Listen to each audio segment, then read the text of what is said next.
Welcome back to the channel, guys, and today we are back on with the Opel Manta restoration project. So you remember last time we was having a couple of fitment issues with the brake servo relevant to our inlet plenum. We've now resolved that. We've got our banjo the correct size and the bolts the correct size, and we've also managed to move the servo back slightly. There was a couple of spacer washers behind the servo which we've managed to remove, which has allowed that servo to go backwards just enough to give us the clearance we needed from the inlet manifold. So that has cured that problem, and we are very soon just about to put the servo back on. Now before we do that, we have a couple of things we need to address down here, which is we need to finish off building this pedal box up. Now we've got a couple of pins we need to put in there, which we can't put in until the servo is on. And then we've got a couple of springs left to go on there as well, which is this spring here. It's just a little helper spring for the brake pedal, which clips onto the end of our pin. Again, we can't get that in until the servo is on. Now, there's a bit of a strange order we need to do this in, because we need to get the steering column in so we can access the universal joint down here, so we can get the bolt through that and tighten it all up, because that'll be an absolute pig to get to once the inlet manifold is in. So the next thing we need to do is get that steering column in. We have painted the steering column, which is over here. So just give it a lick of paint, because it'd just be a shame to put that in a rough state considering the lengths we've gone to on this car. So once that steering column is in, we then need to get all this pipe work plumbed in.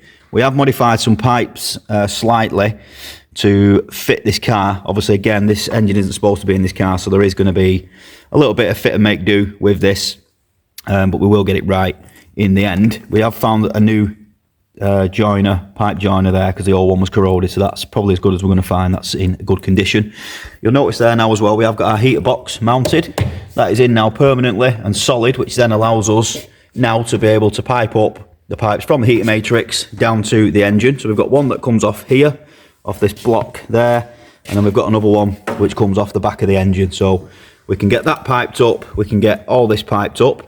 Once that's done, we can start to get these final plugs put in and route our wiring loom down the side of the block there. Then we can get our inlet manifold on, which Kevin has got there. That's all ready to go, fully built up. That's had all new gaskets, all nicely painted. All the injectors have been cleaned, and that is now pretty much ready to go straight on. Once we've got that inlet plenum fitted, we can then put the brake servo back on, master cylinder back on, and connect our brake pipes up, and then see where we get to after that, and see what else and what other progress we can make. What are you thinking? I'm not going to do this and plug this on there. The hall sensor. That's the knock sensor, and that's for the air valve. People sometimes get these mixed up. Wiring loom what? So in a sec, once I put this on. That way.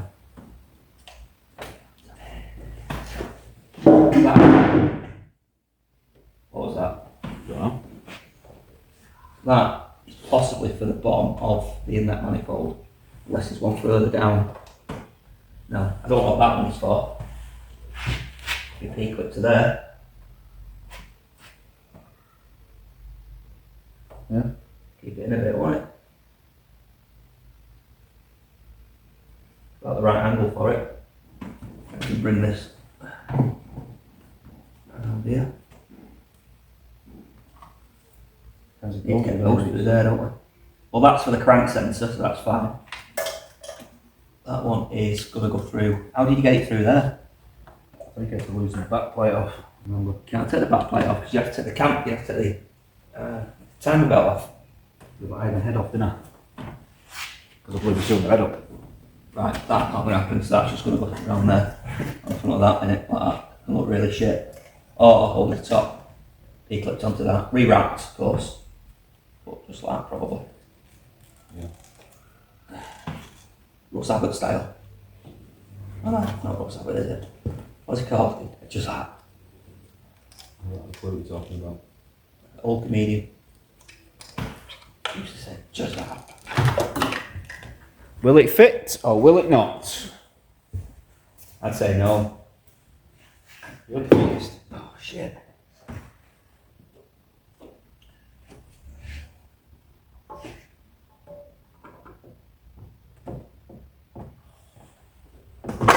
Ooh. Loads of room Now then. I get a finger in there. Oh, that's worked a treat. How we gain that much clearance? Pulling the servo back over. Let's give us our 7mm. Well, that'll do, won't it? Well, that seems to have worked for us a treat. As you can see there now, we've got a nice, decent gap there. I can almost get my finger down. That is plenty of clearance. Good stuff. So that is now going to work, hopefully. Will this fit? We've pulled that off it. Yeah. And what I thought was white grease is actually wheelie silver. Can't be. Nothing's been painted in silver. Yeah, that's been painted in silver. Yeah, but that's not been on that. I've just done it over there.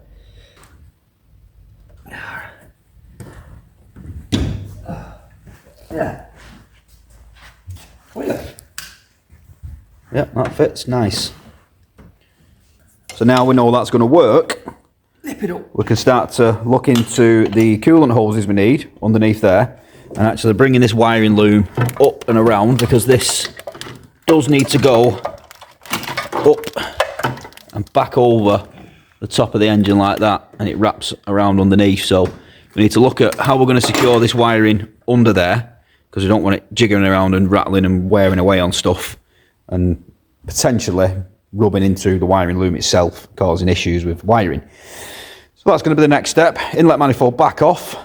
I think we can actually fit the grommet now, can't we, through the hole in the bulkhead? Yeah, and I can fit the don't think we can get any more pull on that anyway, so that's its maximum reach now, that loom. So we can put that grommet in, seal that in so we know it's watertight, and then start to look into these water hoses and wiring loom. So that's our P-clipping we've got there. Fix that loom nice and tight there. We've also got a little bit of give, a little bit of flex, just to allow for a little bit of movement in the engine. That puts that loom in a really nice position, which we can then fasten in there as well. And then once the inlet manifold's on, the loom will then loop back over the top of that. So what we're going to do next is, while we've got ease of access, we're going to put the wires on our starter motor. I think we'll probably get the water pipes in before we start to wire up the alternator, because then we're just going to be fighting the wires for the alternator, trying to get down here to the coolant pipe. So let's get these starter wires on. There's another one. That one. What's the spring?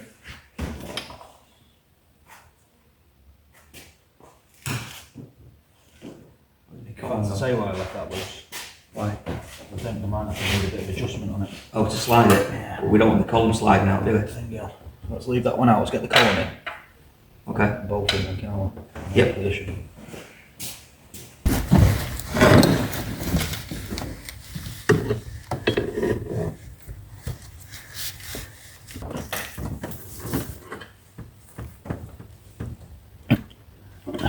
Turn it anti-clockwise slightly. Yep. Right. Okay, you can shove it now if you need to. Is that all the way in? Yep. That's home. Get this bolt through that one. Dropping wires here.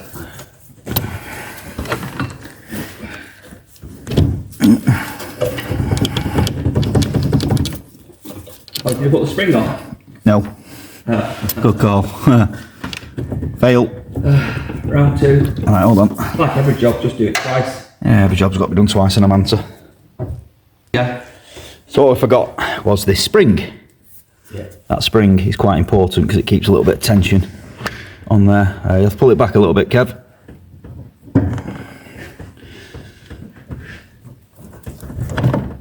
Hold it there. Yeah. Spring on.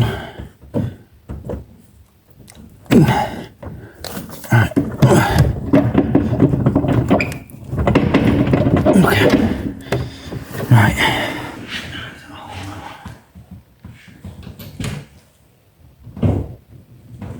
One's in. Next one.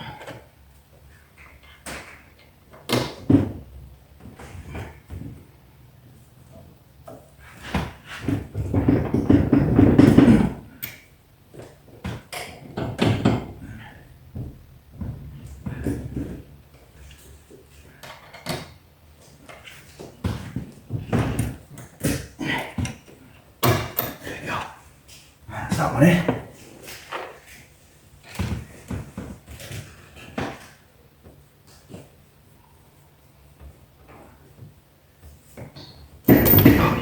Pulled it and I've dropped the ball down the pin. Oh, balls. Thanks for that. Everything ends up in the pit. Right. No. Okay, starting. And there. And there. I'm going to be changing this for electric power steering anyway when I find it set up. Can I have that spanner in it? So I get another one.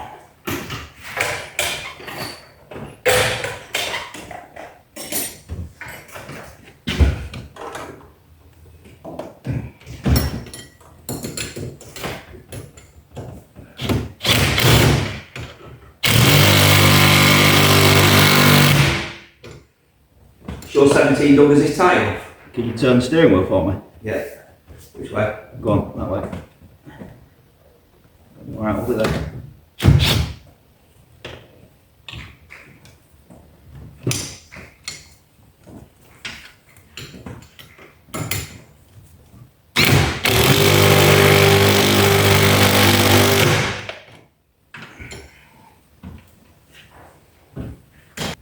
Don't touch anything yet. Check these inside.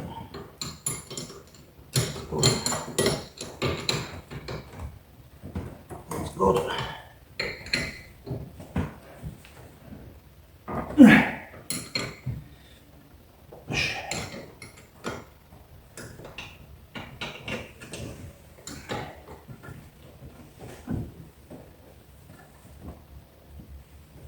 Yeah, all tight.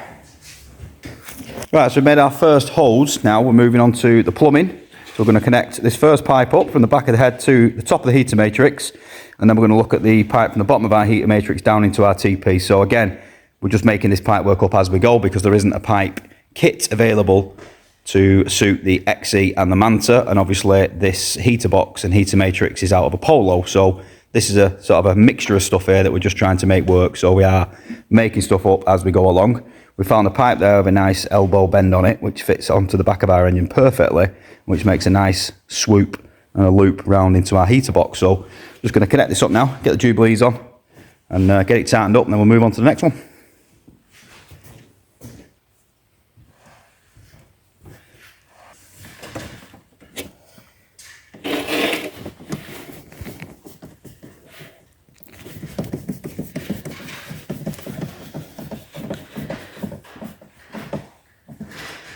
And that bit can manually be turned for hot and cold, but it's unlikely to get touched. We can look at putting a cable onto this at a later date, but for now, to get the hot and cold, we'll just have to manoeuvre that lever manually. The bomb looks fun. Wants opening up a bit, doesn't it? Yeah, can you push it open? And take your thing off a minute. It's opening up more, that one. I think. Is it going? Can't tell. Don't think it's going anywhere. Just open it up more. Don't let it pop though. It's about the maximum. There we go. Is that on enough? Yep. Back it off a bit. Like 5mm. There? Yep.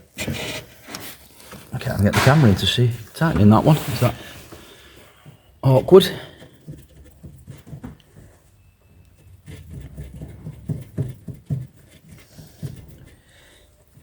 Just pops it on it.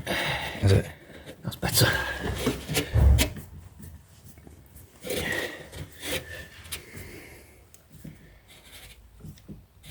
Okay. Right, that's first pipe done. Let's see if we can work out the next one now. So for our next pipe, we have some silicone holes that we actually picked up from the Birmingham NEC specifically for this job. Now it is just a straight holes, there's no bends in this, so we're hoping that this is going to be flexible enough to feed into the heater matrix, come around the engine, and then down onto, basically it needs to be that sort of shape, to go down onto this fitting down there. And we're hoping we can do that without getting any kinks in the pipe, so we're going to feed it in now and see if this will actually work. to you, Kev. Through there. Oh, no. I don't need to go through that bit. Let's go through there.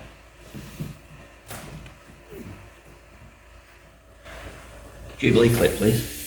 Oh, we're just going to feed it on from the end. Screwdriver.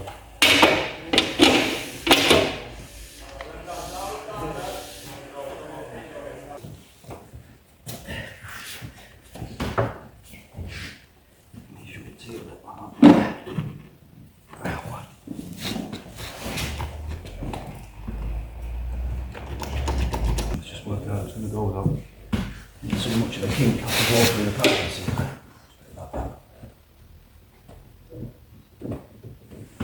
If you like. Passes. Yeah. Next thing is, can we get one on there without it kinking? Goddamn tight though. If that blow was on the way into there, knackered. It needs a 90 degree on that. And we'll just join it. That's filled that around the bottom of that dizzy. That Just might be a better option. it's too tight. Put a piece of that, put a join on it. Like that.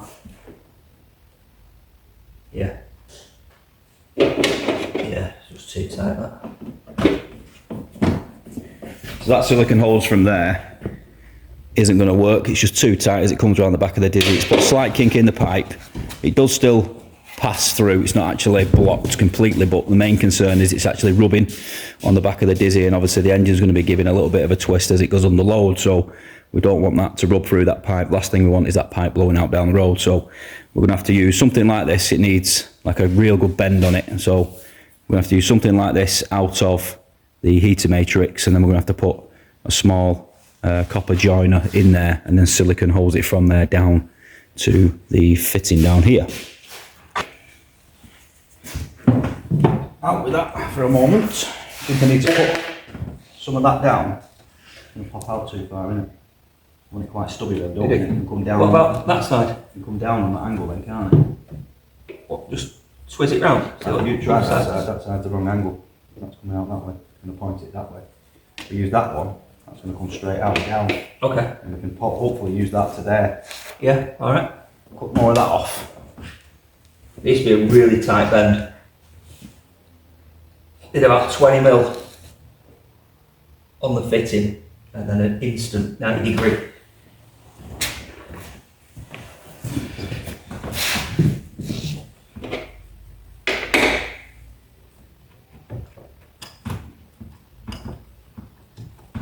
You should that a bit for me. That's better, isn't it? That's the boy. That's meant that. It's not even touching the dizzy now. You can aim it down a bit like that. You can get down a bit more.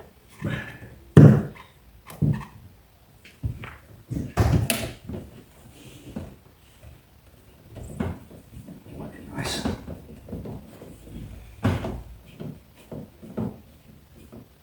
So now we need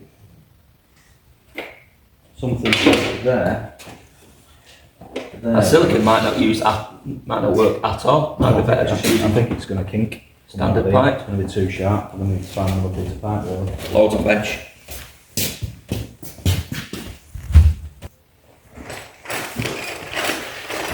So we go from there to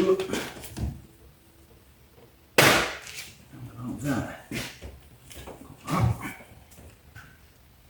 Let's see if this fits. Do you want it rooting under there, Kev, or over it? I think start wearing over the top like that. Let's go over it, isn't it? Yeah. Just leave that on there. Put that on there, like that. That does, won't it? Yep.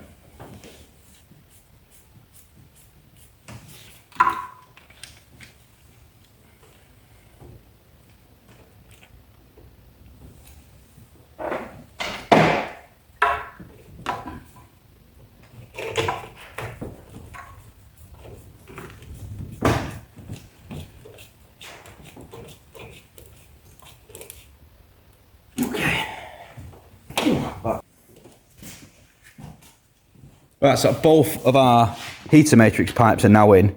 That does look tight there, but it actually isn't. It's just the way it's sat. We've not actually routed it correctly yet, but as you can see there, it's got lots and lots of flex in that. It's just the way it's sat on this pipe work. So we will be looking at sort of tidying this up and cleaning these pipes up. We just want to get the plenum on, and then we can see the best way of routing this. There's no point sort of going too far at this point until we know that it's going to fit correctly with the plenum. So as you see now, there is plenty of flex in that pipe. It's just currently the way it's sat. It isn't really tight, so don't worry about that.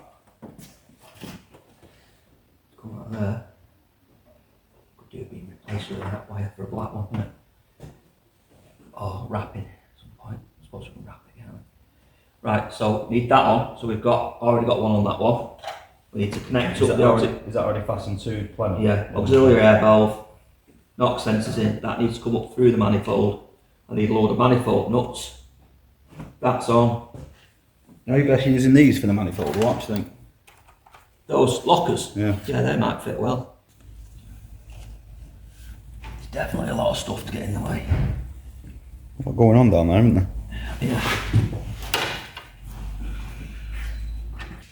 So we've got our pipe work in now. We've also just added our lower radiator holes as well. We have got a nice shiny aluminium, is it 50mm core, 55mm core? We've got 50mm core aluminium radiator to go in there as well, which should look really nice. So Redtop one. that's ready to go onto our radiator. Heater matrix is plumbed in. The last pipe fitting we've got is this one here, which is the coolant pipe for the inlet manifold. The inlet manifold is water cooled. We've already got the pipe attached to the bottom of our inlet manifold. This is something we made previously, so it's just a case of hopefully now dropping this on, making sure all this wiring loom is routed correctly through the plenum, because some of it's got to come in between the plenum. Drop the inlet manifold on, bolt it on, get this final water pipe put on there, and then we can look at getting our alternator in, getting our wires, which are here for our alternator, connected up, and then we're moving back into our brake servo and master cylinder. Drop this on. I can try.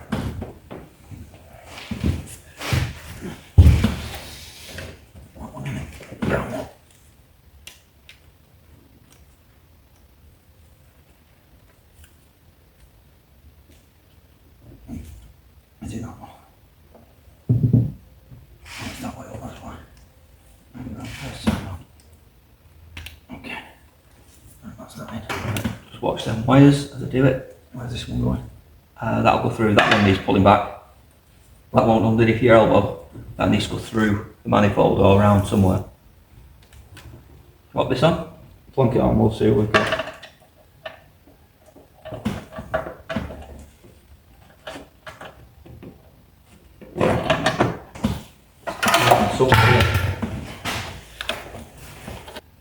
Okay. Right, that feels better.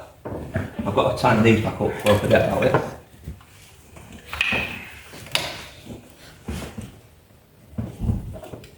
Crank sensor, that's got to come through. So we need to get this one through first, really, because that wants to go on the opposite side of that. So that needs to come over. Get that over. Oh, that's got to come off again. Clear that.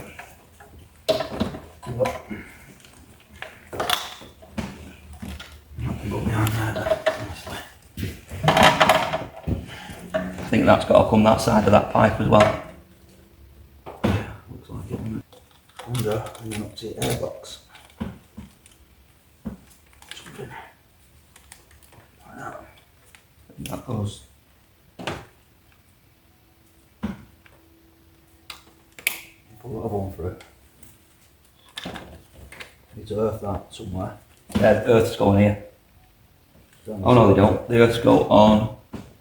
Where's my earth studs? There. So they need to come underneath to these earth studs. Even here. How many earths you got there? One there, and there's two down this side. Right. Yeah. Like that. And then we've got. That's going to be really tight now, there, isn't it? For that. You have to go like that, innit?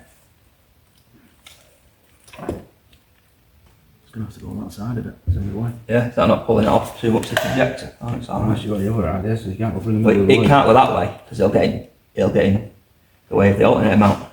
The top mount's got to go there. Why? How are you going to get that?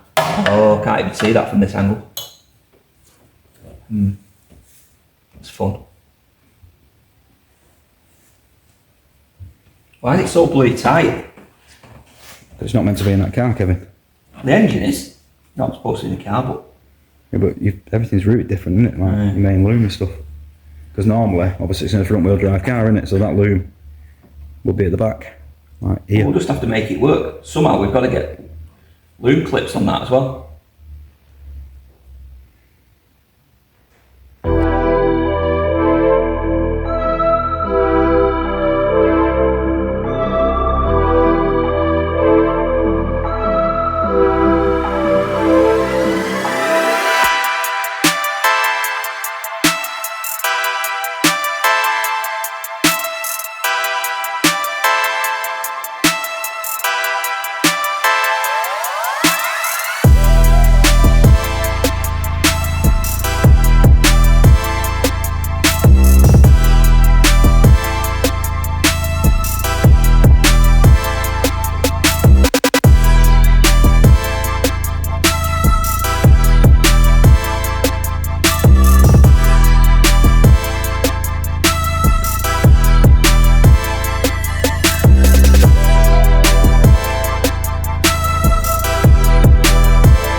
Right, so inlet manifold on. Wiring is somewhat routed. We've got it as tidy as we can underneath there. We've had to put a couple of clips on just to hold the wiring out the way so it's not interfering with our steering UJ or rubbing or touching on anything else. So we'll probably work on this as we go along and make things a little bit tidier, but this will do for now and it's as tidy as it's going to get for now. So the next thing we are going to do is get this alternator on. And then wire this up. Now the top bracket for this alternator will probably want slightly modifying because they are on a bit of a bad angle, these, and I remember on my previous car that I had one of these XE's engines in, it used to snap the top bolt for the alternator adjuster bracket. So we're going to get it on, work out what angle we need, and then we'll probably end up slicing the bracket, twisting it a little bit, and then re-welding it just to give us a better angle on that bracket. So let's get this alternator on and then we'll work out what we need to do with that.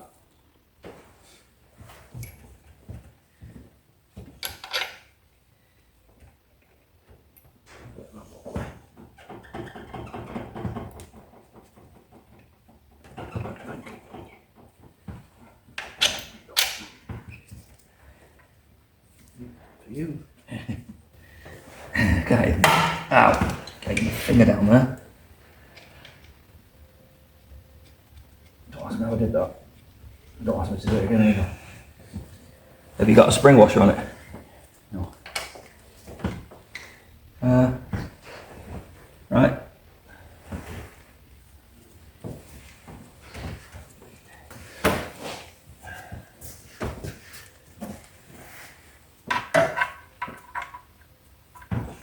Started that anyway.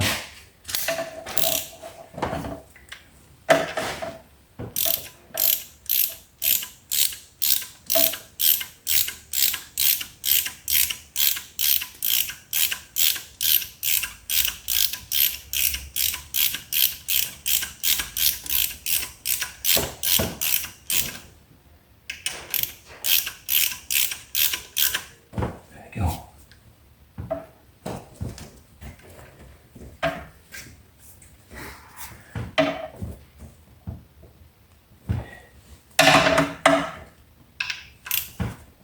I'm mad with it 'cause it's probably going to come off I anyway. know, they'll strip it out anyway. Right.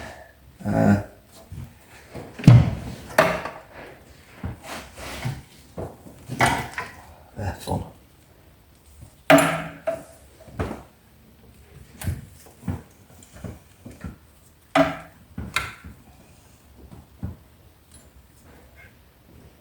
Oh, it's got to come in a load, that. It goes behind it, isn't it? So as I was saying, guys, you can see there, you can see through that hole. but it is at quite a bad angle, that alternator bracket. By the time it's pushed over, you can see how high that is. So you end up lifting that up, which puts strain on that rubber there and on that bracket, and then over time it ends up snapping that bolt. And we've had this happen quite a few times now. So to prevent that, what we're going to do is put a bit of a slit in this bracket and just angle it up slightly, just to take that pressure off it really, so it don't have to be really forced up to get that bolt in. So we've just had a thought on this, and what we're actually going to try is, because realistically the bracket just needs to come up really, as you can see where I was lifting it there, to allow that bolt hole to line up better. So what we're going to actually try and do, instead of slitting that bracket, messing about welding it, we're actually just going to try and put some spacers underneath this to raise that bracket up slightly and see if that gives us a better fitment. That's better. Yeah. Perfect. Okay. A bolt in it. Yeah. It's threaded, that one, isn't it? No? It's captive, isn't it, that one? Oh, you're going to put it from the back? Yeah, they're going from the back. Oh, okay. The holes should be captive. You'll need to wire it up first.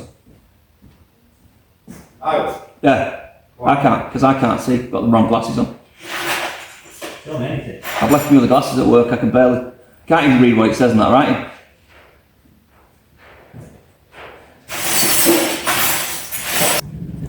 I'll say I've got a nice 10.9 here.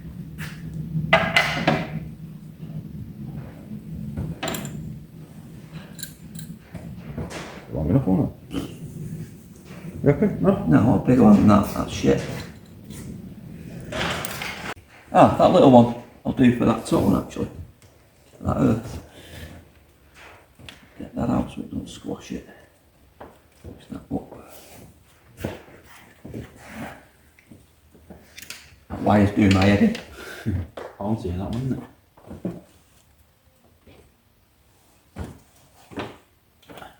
I've got a question though. What? Wasn't we supposed to put the servo on before the inlet manifold? Don't even go there and do And it. then put the master cylinder on separately? No, not even. Because I'm just looking at it thinking, how are we going to get that servo in there? No. No. Because we did just take the master cylinder off, not the servo. No, that's not even funny, Andrew. I'm not trying to be funny. Right, so the big question now is, one thing we didn't take into consideration is that actually we should have probably put the servo on before the inlet manifold, because the thing that was getting in the way was actually the master cylinder and not the servo. So now we're in a dilemma where, will the servo fit with the inlet manifold on? Because if it doesn't, we're in a bit of a pickle, and we're either going to have to release the engine mounts and lift the engine up to allow room for that to go in, or we're going to have to take off all that what we've just put on. So we do not want to do that. So fingers crossed. Will it go in? Make it go in, please, Kevin. It's not going to go in, is it? I don't even want to try. I'm going home if this won't fit. What's it? Oof. Just a bit of knock on the bottom, it's not quite in on the bottom. Oh, it'll be the Oh, it's a pedal box on the inside, isn't it? That's why it's strange.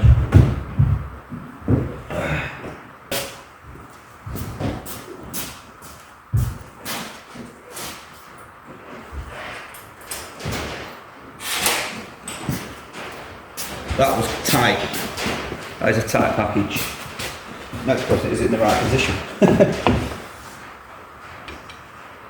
Hi. My God, so complicated. This is well annoying. Not only know why I put myself through this. Because you're stupid. Stupid car owner. I don't like complicated stuff. And before you do that, let me just angle that pipe better because it's not in a good spot. What pipe? There's that 19 mil gun that I had. Oh.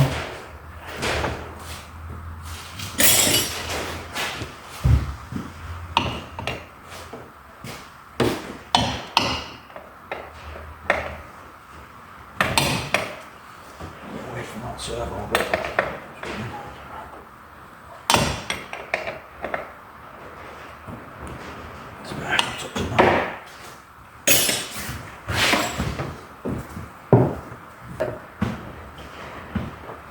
Ow, that hurts. Arg. Let the washer go down the pit. If I drop this washer down the pit, I'm going home. No. No!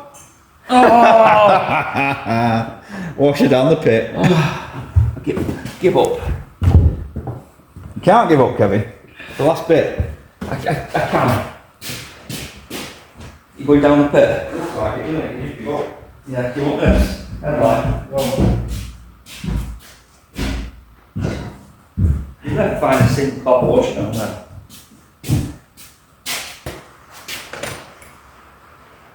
I found it. Found it. Good, 'cause it's a bit of an off size.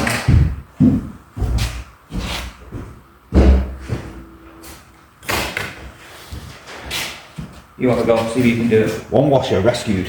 Down pit.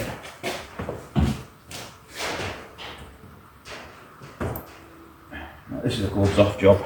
Yeah.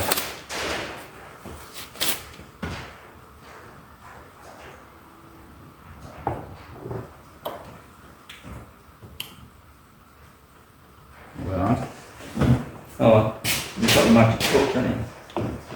yeah, well, the fuss was about 14 mil? the time it's.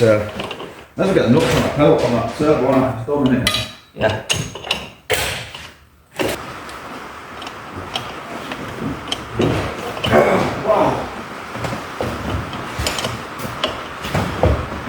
Right, so as you can see there, that is quite a tight package in there.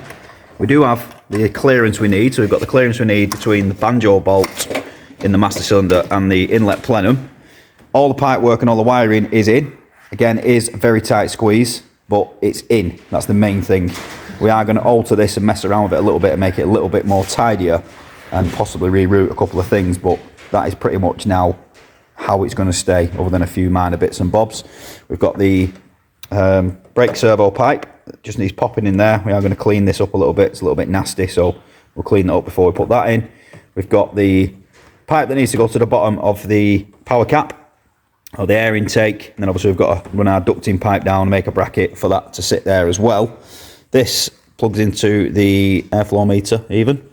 What else have we got? Coil. We've got to mount our coil, which we are thinking is probably the best place to mount that is up on the bulkhead, out the way up there. Should fit in there pretty nicely.